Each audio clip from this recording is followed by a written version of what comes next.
Hello, Namaste. You are watching the best preparation on YouTube channel for learning English language. Please don't forget to subscribe this channel, share this video to your friends, like and comment. Okay, now let's see today's topic.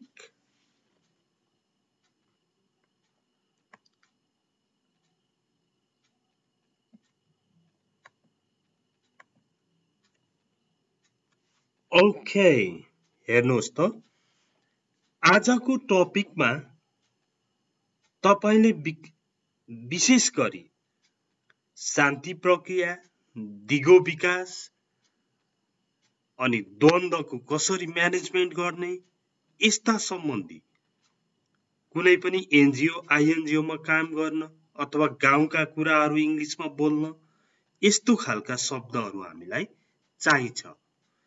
किनभने गाउँमा conflict भइरहेको हुन्छ।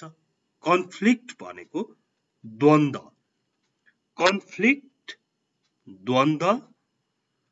अब यो द्वन्द्वको negative effect, नकारात्मक असर, positive effect, सकारात्मक असर।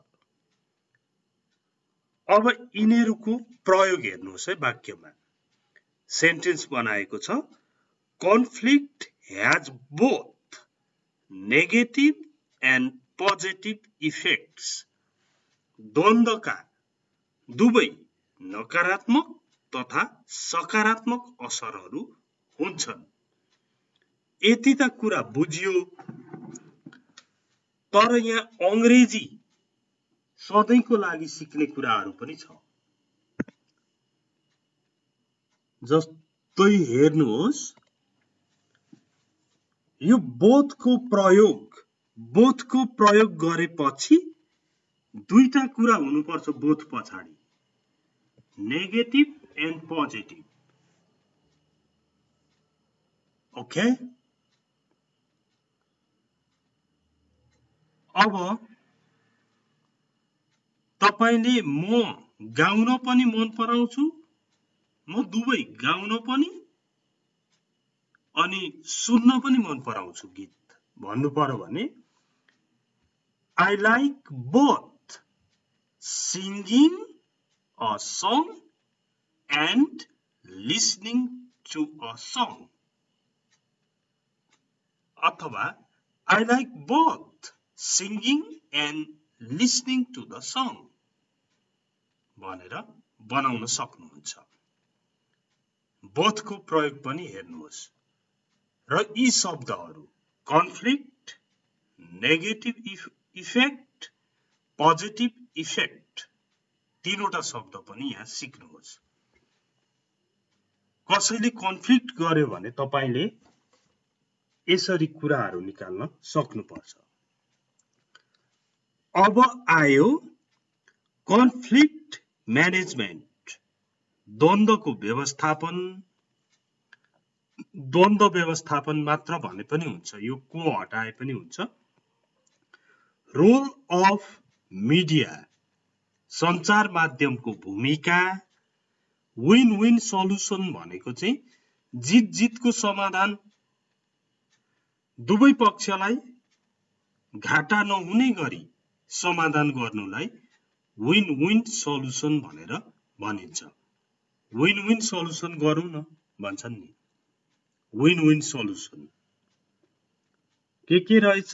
कन्फ्लिक्ट म्यानेजमेन्ट, द्वन्द्व व्यवस्थापन, रोल अफ मिडिया, सञ्चार माध्यमको भूमिका, विन विन सल्युसन, जित जितको समाधान अथवा दुवै पक्षलाई मार नपर्ने गरी समाधान निकालियो भने विन विन सल्युसन भयो।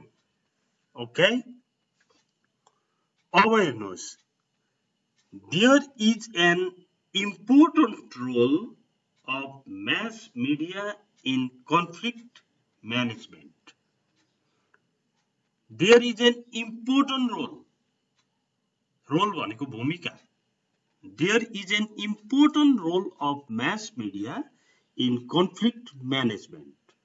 द्वन्द्व व्यवस्थापनमा सञ्चार माध्यमको महत्त्वपूर्ण भूमिका छ, महत्त्वपूर्ण भूमिका हुन्छ, जे भने पनि भयो।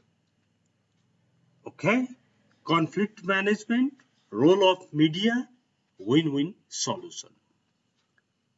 यहाँ तीनवटा शब्दहरू सिकियो र सेन्टेन्स बनाउन पनि सिकियो। ओके,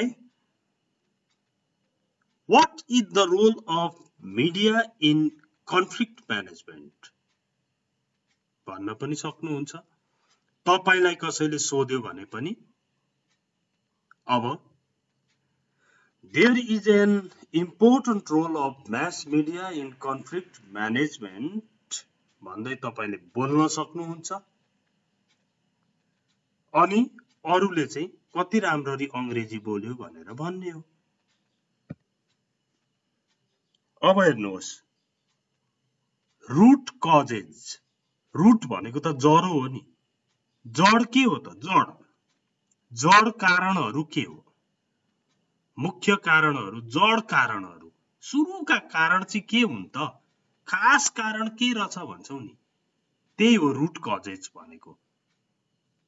रूट भनेको जरो, कजेज भनेको कारणहरू भनेर हुँदैन, मिलाउनु पर्यो। मुख्य कारणहरू, खास कारणहरूलाई रूट कजेज भनिन्छ। जुन कारणले सुरु भयो त्यो द्वन्द्व, त्यसलाई root causes of the conflict भनेर भनिन्छ। सोशल कन्फ्लिक्ट, सामाजिक द्वन्द्व, सल्भ भनेको समाधान गर्नु, सल्भ। अब सेन्टेन्स हेरौं।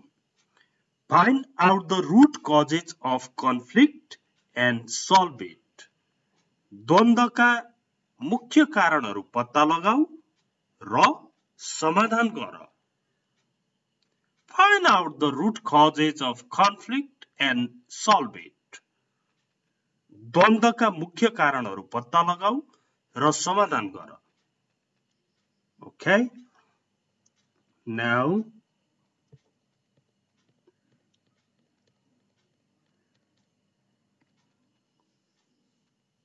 disputes भनेको बाजुजुजो, झाइ झगडालाई disputes भनेर भनिन्छ। Disputes means बाजुजुजो, disagreement असहमति, different interest फरक इच्छाहरू, arise भनेको उठ्नु, सल्किनु, लाग्नु, सुरु हुनु, arise हुनु। Social conflict arises due to the disputes among the social groups. हेर्नु त, due to भनेको को कारणले।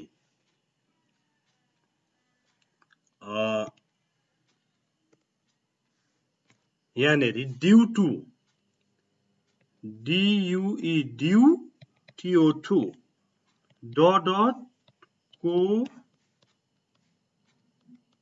कारणले। Due to means को कारणले। Social conflict arises due to the disputes among the social groups. सामाजिक समूहहरू माझमा हुने झाइ झगडालाई सामाजिक द्वन्द्व उठ्छ, अराइज हुन्छ, सुरु हुन्छ। यसबाट के बुझ्यो? disputes, disagreement, different interest, arise, यस्ता शब्दहरू यो स्लाइडमा हामीले सिक्यौं। Okay, now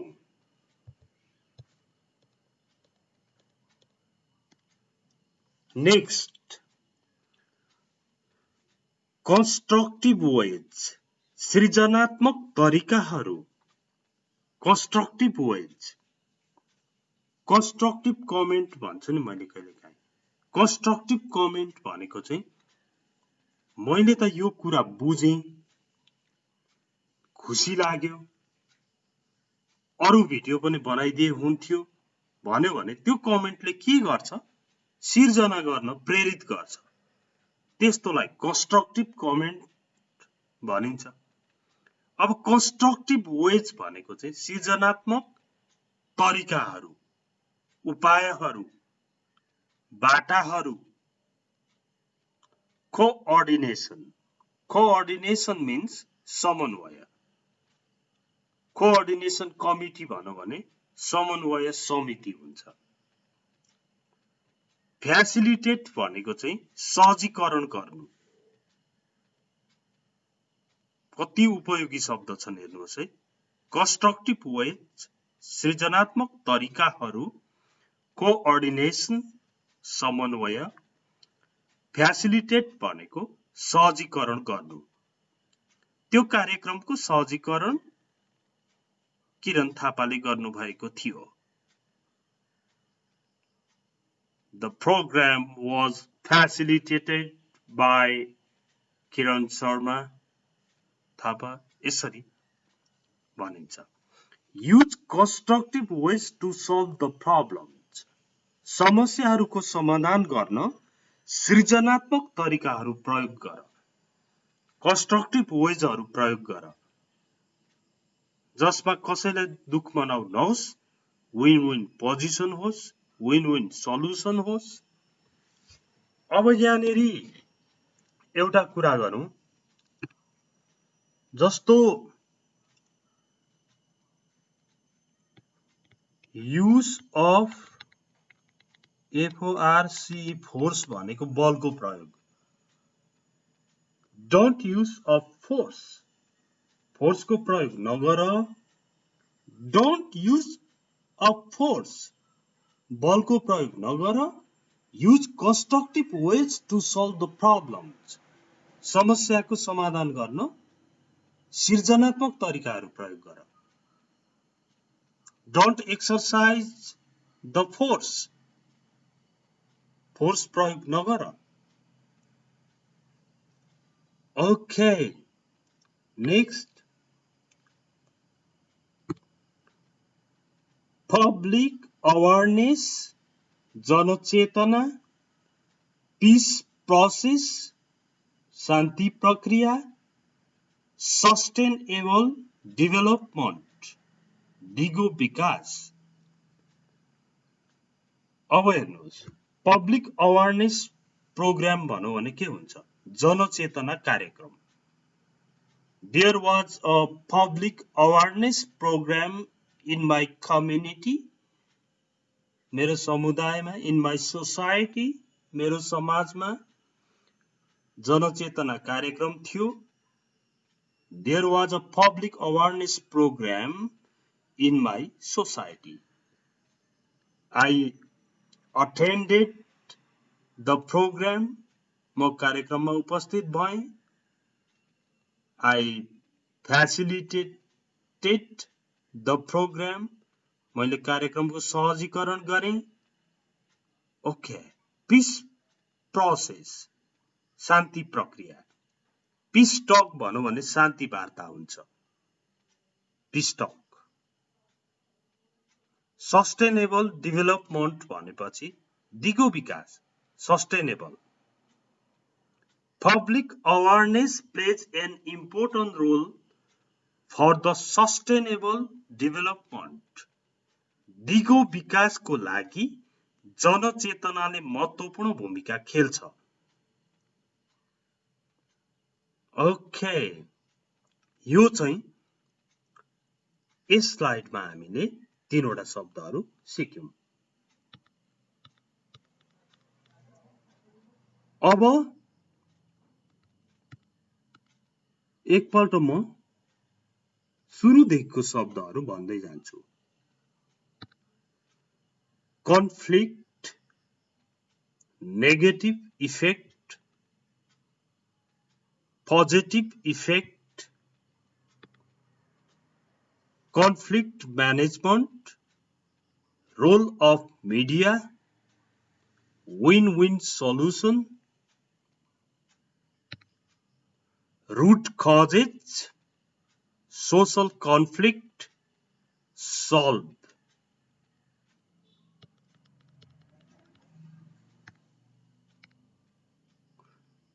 Disputes, disagreement, different interests, arise. Constructive wage, coordination, facilitate. Public awareness, peace process, sustainable development. Okay, now homework. Homework,